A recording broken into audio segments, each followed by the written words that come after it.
Olá mais uma vez.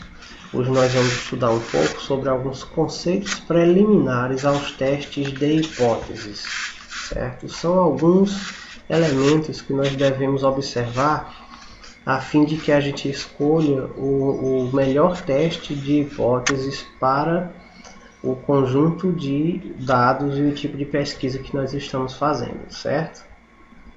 O primeiro que nós vamos estudar é sobre os graus de liberdade.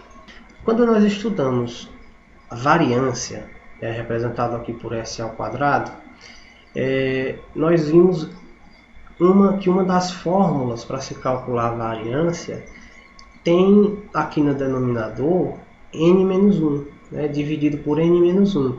Né? Veja que a soma dos quadrados dos desvios, que é o que está aqui no numerador, não é dividida por n, né, o tamanho da amostra, como ocorre lá no cálculo da média. Mas aqui a divisão é por n-1.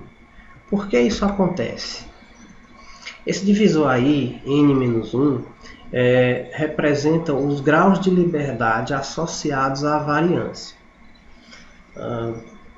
Temos uma explicação muito simples, né, sobre o que seriam os graus de liberdade. Note que quando a gente fala em desvios em relação à média, nós já estudamos antes que a soma dos desvios é sempre zero. Então, se nós conhecermos os valores de todos, exceto um dos desvios, é possível calcular o valor do desvio que estiver faltando. Por exemplo, suponha uma amostra com 5 elementos, né? É claro que ela também tem 5 desvios, né, em relação à média. Então, suponhamos que os desvios sejam esses valores aqui. -3, 0, -1, 1 e um outro desconhecido. Como nós sabemos que somando todos eles tem que dar 0, então nós vamos somar esses 4, né, calcular a operação entre esses 4 e ver quanto falta para chegar em 0. Certo? Então, somando aqui, ó, -3 mais 0 mais -1 mais 1 dá -3. Então, isso significa que falta 3 para que a soma seja 0. Nesse exemplo aí, conhecidos 4 desvios, o quinto é facilmente determinável. Os graus de liberdade aqui representam o número de desvios que estão livres para variar, né? Ou seja, que podem ter qualquer valor, né? Considerando que o último está determinado, já que nós sabemos que a soma dos desvios necessariamente é 0. Então, sempre que vocês quiserem saber o grau de liberdade de associado à variância, basta vocês calcularem n-1, certo? Ou seja, o tamanho da amostra menos uma unidade. Então, temos aqui alguns exemplos. Se a minha amostra tem 8 elementos, o grau de liberdade será 7. Se a amostra tiver 500 elementos, o grau de liberdade será 499. Certo? É sempre uma unidade a menos do que o tamanho da amostra. O segundo ponto aqui que é importante é verificar se as amostras são balanceadas. Amostras balanceadas são só isso. Elas têm o mesmo número de elementos. Ok? É só isso. Então vocês verifiquem se o tamanho das amostras que você tem possuem a mesma quantidade de elementos, possuem o mesmo tamanho. Se elas tiverem o mesmo tamanho, são balanceadas. Se não tiverem, elas são não balanceadas.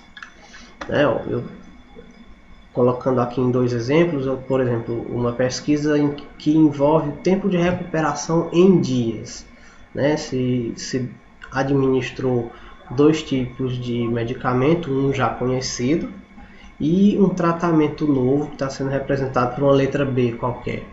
Se você administrar esses 2 tratamentos para uma mesma quantidade de pessoas, né, aqui no exemplo para 7 pessoas, nós podemos dizer que a amostra que recebeu o tratamento A e a amostra que recebeu o tratamento B, essas 2 amostras são balanceadas. Aqui nessa segunda figura nós temos duas amostras que não são balanceadas. A amostra A tem 7 elementos e a amostra B tem somente 5. Então são amostras não balanceadas aqui, ok? O terceiro ponto, eu preciso verificar se os dados são pareados ou se eles são não pareados ou independentes. Então, amostras pareadas, né, ou emparelhadas, elas possuem uma relação, né, alguma característica em comum entre elas. Vejamos esse exemplo aqui para esclarecer. Né? Você coletou 20 amostras de sangue de 5 indivíduos diferentes ao longo de um ano, né, sendo 4 coletas por indivíduo, a fim de investigar uma variável em cada indivíduo, certo? Então esses números aqui de 1 a 5 aqui na tabela representam cada um dos indivíduos, certo? Para cada coluna eu tenho a taxa que foi medida nessa variável em cada um dos indivíduos, certo? Então aqui eu tenho as taxas dos 5 indivíduos na primeira coleta, as taxas dos 5 indivíduos na segunda coleta e assim por diante, ok? Ao longo de um ano. Percebam que se nós observarmos um mesmo indivíduo ao longo do ano, eu tenho taxas que foram coletadas a partir de amostras de sangue de um mesmo indivíduo, né? Então essas amostras aqui, elas possuem uma característica em comum, já que elas foram coletadas do mesmo indivíduo, né? O mesmo acontece se a gente observar o conjunto de amostras, né? Este conjunto aqui foram coletados em 5 indivíduos. Este segundo conjunto aqui também foram extraídas a partir do sangue dos mesmos 5 indivíduos e assim por diante. Então, quando eu percebo uma relação, algo em comum entre as amostras coletadas, a gente diz que essas amostras são pareadas. Quando não forem pareadas, quando não for percebida nenhuma relação entre elas, a gente diz que elas são independentes. Um outro ponto que nós vamos observar aqui, eu vou fazer a distribuição de frequência dos dados que eu coletei, né? Eu terminei de coletar os dados, eu preciso fazer uma distribuição das frequências desses dados e verificar qual é o formato gráfico que esse conjunto de dados assume. O que qualquer pesquisador deseja é que assuma o formato de curva normal, ok? Isso vai acontecer principalmente quando o tamanho da amostra for grande, tá? Quanto maior o tamanho da tua amostra, maior a tendência de que o conjunto de dados assuma esse comportamento aqui de curva normal. A curva normal tem esse formato aqui de um sino invertido e tem uma característica importante de ser percebida, né? A média, a mediana e a moda, elas estão centralizadas na curva normal, tá? Só exemplificando aqui, a média seria 0, a mediana também está aqui dividindo os dados em duas partes iguais, em duas metades, certo? E a moda, que é o valor mais frequente, também está aqui no centro, certo? Só lembrando, isso aqui representa a média, essa letra Mi, e esta letra Sigma representa o desvio padrão de 1, ok? A curva normal, ela possibilita resolver muitos problemas em estatística. Então, toda vez que eu coleto, que eu tenho um conjunto de dados, eu vou distribuir as frequências desses dados num gráfico, né? E o que eu desejo, o que o pesquisador deseja é que o formato assumido seja mesmo de curva normal. Nem sempre o conjunto de dados vai assumir o formato da curva normal, ok? Então, uma vez distribuídos os dados, eles podem assumir outros formatos, né? Por exemplo, pode ocorrer uma assimetria.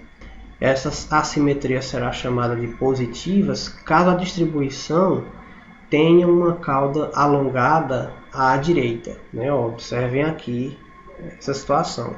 E ela vai ser negativa se a distribuição for mais alongada, tiver uma cauda alongada à esquerda. Quando isso ocorre, observem que a moda mediana e a média não ficam mais centralizadas, certo? No caso, a mediana vai ser a medida que vai, já que tem que dividir o conjunto de dados em duas partes iguais, a mediana é o que vai ter um valor mais central aqui. Então, distribuídos os dados, se o formato dessa distribuição, da frequência dessa distribuição for assimétrico, ok? Não for uma curva normal perfeita, se não tiver jeito de corrigir essa distribuição para que ela fique mais próxima do formato da curva normal, será necessário utilizar testes que tenham a mediana como base e não a média, tudo bem? Por causa da assimetria, mas primeiro nós tentamos fazer uma correção utilizando artifícios matemáticos, uma correção para que o conjunto de dados redistribuídos assuma a forma de curva normal. Só para exemplificar, maneiras de se normalizar o conjunto de dados, vou mostrar algumas formulazinhas matemáticas que tentam fazer esse tipo de correção. Por exemplo, numa tentativa de corrigir a distribuição de dados para que assuma o formato normal, nesse primeiro exemplo aqui, eu estou tentando transformar cada valorzinho que eu tenho da amostra no respectivo logaritmo, certo? Logaritmo à base 10 de x. Então, x seria cada um desses valores, eu calcularia o logaritmo de cada um deles, né? E eu faria os resultados desses logaritmos, eu faria outra distribuição gráfica e veria se essa nova distribuição assume o formato da curva normal.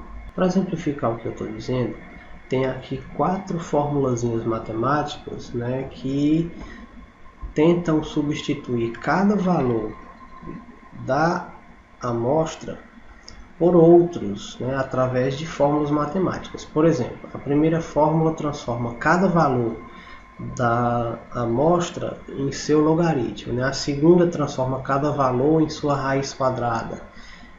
A terceira transformaria cada valor no seu inverso. E a última transformaria cada valor no seu quadrado, né? As 3 primeiras aqui são indicadas para distribuições com assimetria à direita, ok? E esta última, ela é indicada para corrigir uma assimetria à esquerda.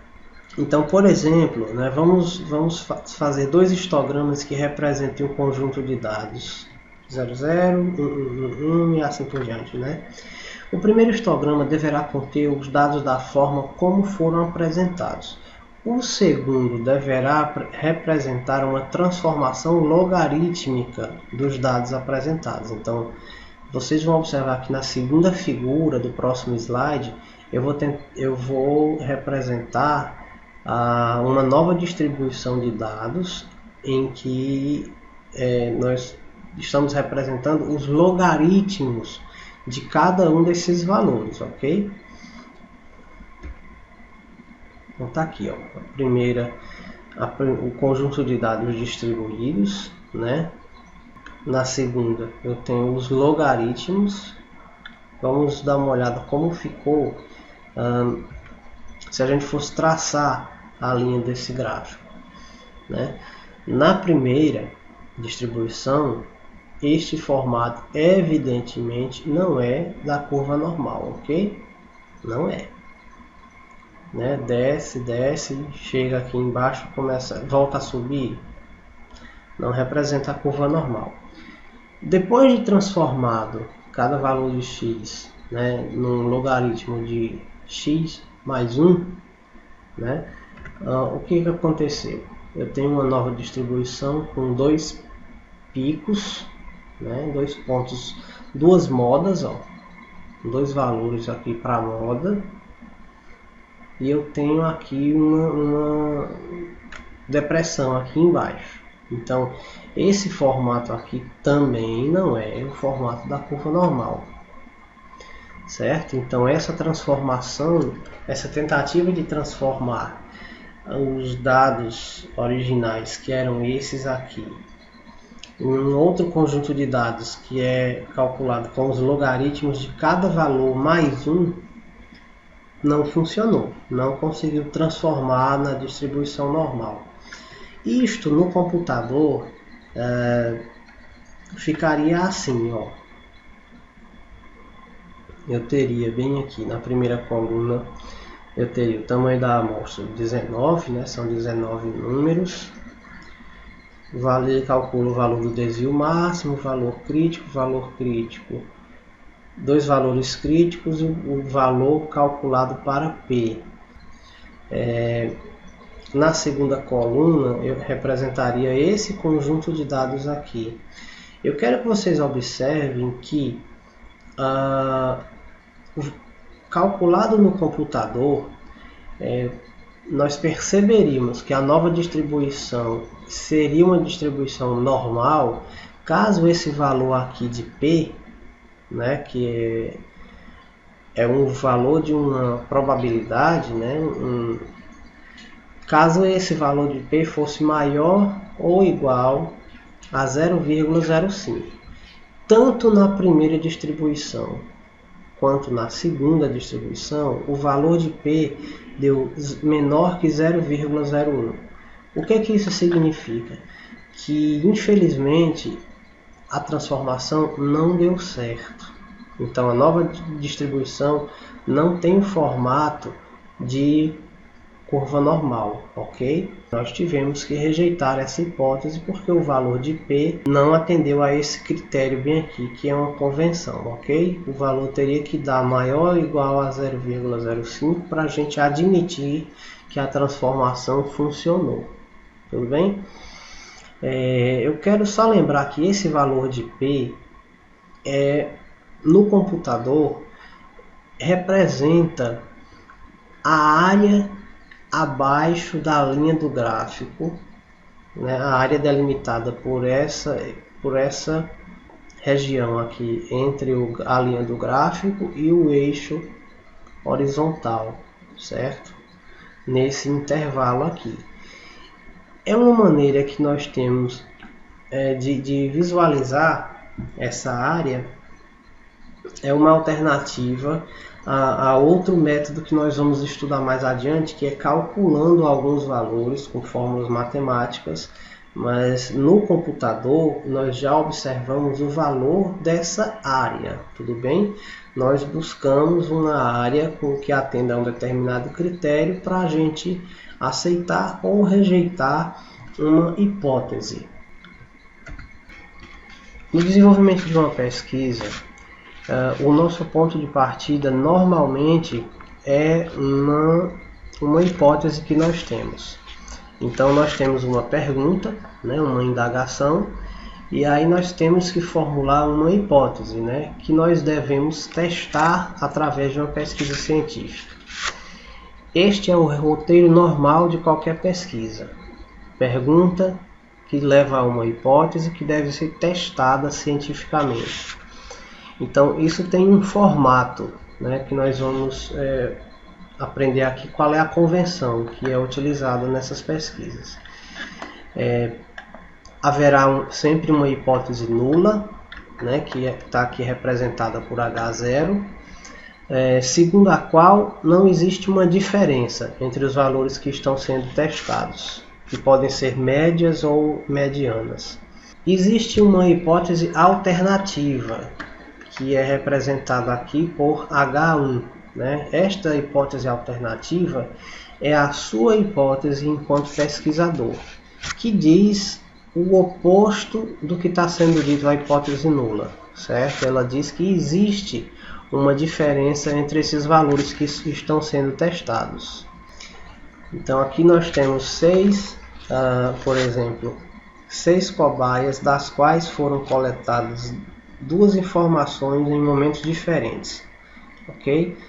Um mesmo dado em 2 momentos diferentes, então antes e depois. Então, para o primeiro conjunto de dados, obteve-se uma média 26,3 e para o segundo conjunto de dados a gente obteve uma média 28,2. Matematicamente, esses dois números aqui, essas duas médias, são diferentes, mas o objetivo do teste de hipóteses é verificar se existe uma diferença entre elas estatisticamente. Então, haverá duas hipóteses, como eu disse: a hipótese nula, segundo a qual esses números eles estatisticamente não são diferentes. Não existe diferença entre esses números. E a hipótese alternativa, que é a hipótese do pesquisador, que diz que existe uma diferença entre essas médias. Da distribuição de dados, nós vamos ter possivelmente uma curva normal. Nós vamos calcular um valor utilizando a fórmula do teste. E nós vamos ter um outro valor que vai marcar o ponto onde se separam as duas áreas. A área em que nós devemos aceitar a hipótese nula da área que nós temos que rejeitar a hipótese nula. Certo? Então, este valor aqui, que marca esse ponto aqui que separa as duas áreas, nós vamos chamar de valor tabelado do teste, certo? É um valor tabelado que nós podemos encontrar facilmente em tabelas que existem para cada tipo de teste. E haverá um outro valor que nós vamos calcular através da fórmula daquele respectivo teste, que poderá dar um valor maior ou menor do que aquele valor tabelado. Observando, por exemplo, essa figura, se der um valor maior, vai cair aqui dentro dessa área em que eu devo rejeitar a hipótese nula. Se der um valor, nesta situação aqui, se der um valor menor, vai cair dentro da área em que eu devo aceitar a hipótese nula.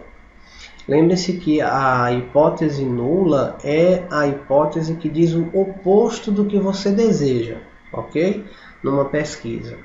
Então, observe que a área de aceitar a hipótese nula ela é bem maior do que a área em que você consegue comprovar que essa hipótese nula precisa ser rejeitada. Certo? Então, você terá um valor tabelado que marca a separação dessas duas áreas. E você terá um valor calculado através de uma fórmula que poderá cair fora ou dentro da área de rejeição da hipótese nula. Vamos supor que o valor calculado para esta fórmula, para esse teste, tenha dado 2,53 e o valor tabelado tenha dado 1,64. Como 2,63 é maior, deve ficar à direita de 1,64, portanto, dentro da área de rejeição da hipótese nula. O que isso quer dizer? Que você deve rejeitar a hipótese nula. Em outras palavras, significa que a sua hipótese, enquanto pesquisador, está correta. Então, se ocorre do valor calculado cair dentro da área de rejeição da hipótese nula, que é o que você, pesquisador, deseja, se isso acontece, você rejeita a hipótese nula e a sua hipótese está correta. Outro ponto que deve ser observado é o nível de confiança que está associado ao teste. O nível de confiança e o nível de significância. São duas coisas complementares. O nível de confiança expressa a chance de acerto da sua conclusão no teste. E, portanto, o nível de significância expressa a chance de erro na sua conclusão. O nível de confiança, que nas pesquisas relacionadas à saúde geralmente estão de 95% a 99%, observe que esses valores eles se complementam com o valor do nível de significância. Então, vamos supor que o nível de confiança exigido seja de 99%. Né? Isso acontece bastante, por exemplo, com pesquisas que envolvem a saúde de seres humanos. Né? Por exemplo, teste de medicamentos. Se o teste de medicamentos não tiver um nível de confiança de 99%, o medicamento normalmente não é lançado. Este nível o nível de significância representa o complemento desses 99%, né? Portanto, 1% que falta. A chance de erro do teste tem que ser de 1%. Este nível de significância, que representa a chance de erro na conclusão da sua hipótese, é representado por uma letra grega alfa, certo? Então, se alfa for igual a 0,01, o nível de confiança será 1 menos esse alfa, ou seja, 100% menos o valor do alfa, né? Que sendo alfa 0,01, 1 menos alfa será 0,99, sempre completando 100%, a soma deles, ok? É importante falar também aqui sobre erros de hipóteses. O nível de significância, o alfa, expressa um dos erros possíveis de serem cometidos na tua conclusão. Geralmente, assume-se 5 ou 1%. Alfa igual a 0,05 ou 0,01, como a gente já tinha, seguindo a lógica do slide anterior, dos níveis de confiança. Então aí nós elaboramos uma tabela que avalia quais são as conclusões, se a decisão está correta ou errada e que tipo de erro seria esse, conforme você aceita ou rejeita uma hipótese nula, ok? Supondo que a hipótese nula é verdadeira e você não rejeitou a hipótese nula, esta decisão está correta, certo? Então ela tem uma probabilidade de 1 menos alfa, que é o nível de confiança, certo? O nível de confiança exigido do teste, certo? Porém, se a hipótese nula era verdadeira, mas você acabou rejeitando ela, então essa decisão ela é errada, né? É o chamado erro tipo 1, né? A probabilidade alfa, né? O complemento de 1 menos alfa. É você rejeitar uma hipótese nula quando ela é, na verdade, verdadeira. Quando você faz isso, você comete o erro tipo 1. Agora, quando a hipótese nula é falsa e você rejeita essa hipótese nula, ótimo, você tomou a decisão correta. Então, isso reflete o poder do seu teste. Você comprovou que uma hipótese nula de fato era falsa, você a rejeitou como deveria ser. Então, isso comprova que o teste que você utilizou é eficiente para aquela situação. Agora, por outro lado, se a hipótese nula é falsa, mas você não a rejeitou, então você tomou uma decisão errada e cometeu o erro do tipo 2, quando a hipótese nula era falsa, mas você não percebeu, você não a rejeitou, ok? Esses erros de hipótese possíveis lembram muito a gente de que em estatística nós sempre vamos correr o risco de cometer um erro, ok? Existem erros dos quais a gente não vai conseguir se livrar, mas é apenas uma maneira didática de explicar os tipos de erros que podem acontecer. Então, fazendo um resumo aqui, hipótese nula, ela mostra, ela afirma sempre que as médias, os dados coletados, os dados observados são estatisticamente iguais. E a hipótese alternativa, H1, ela diz o oposto, né? Que essas médias, esses valores testados são estatisticamente diferentes. O erro do tipo 1, associado ao alfa, né? ao nível de significância, considera que essas médias elas são diferentes, mas elas na verdade são iguais. Esse é o erro do tipo 1. O erro do tipo 2 vai considerar que as médias ou os dados são iguais, os valores são iguais, quando na verdade eles eram diferentes, certo? Então, basicamente, num teste de hipóteses, a gente faz esse tipo de verificação, se os valores são iguais estatisticamente, se eles são diferentes estatisticamente, e nós tiramos uma conclusão.